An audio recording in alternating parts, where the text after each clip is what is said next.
Join me as I dive into the mysteries of 5,000-year-old cities to uncover hidden biblical history that's been buried for centuries. Ancient cities have always fascinated us, and when we start to peel back the layers, we realize that these cities hold more than just ancient ruins. They hold secrets to biblical history that have been hidden for thousands of years.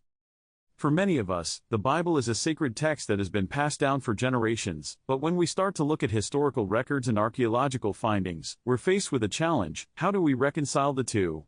Many historians and archaeologists have tackled this question, but it's a daunting task.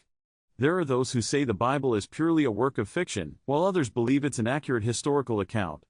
Then there are those who take a more nuanced approach, recognizing that the Bible is a complex text that requires careful consideration of both historical and spiritual contexts. Despite these differing interpretations, one thing is clear: the biblical narrative is deeply intertwined with the history of the ancient Near East. And yet, when we look at the archaeological record, we're faced with gaps and inconsistencies that can be frustrating to reconcile. It's no wonder, then, that many have approached the topic with a healthy dose of skepticism. But what if I told you that recent discoveries are changing the game? As archaeologists continue to uncover new evidence, we're finding that the biblical narrative is more accurate than we ever could have imagined. Let's take Jericho, for example. This ancient city is mentioned in the Bible as one of the first cities conquered by the Israelites, but for years, historians thought it was just a myth. That was until archaeologists discovered the remains of a city that matched the biblical description perfectly. Not only that, but they also found evidence of a massive wall that had come tumbling down, just as the Bible had described. Or what about Babylon? This ancient city is mentioned throughout the Bible, and yet, for years, historians thought it was just a legend. But when archaeologists excavated the site, they found an intricately carved city that was eerily similar to the descriptions found in the Bible.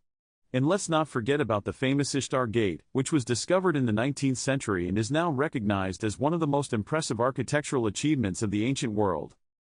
But perhaps the most significant discovery of all is the Taylor Prism, a 7th century BC artifact that confirms the existence of the Assyrian king Sennacherib, who is mentioned in the Bible.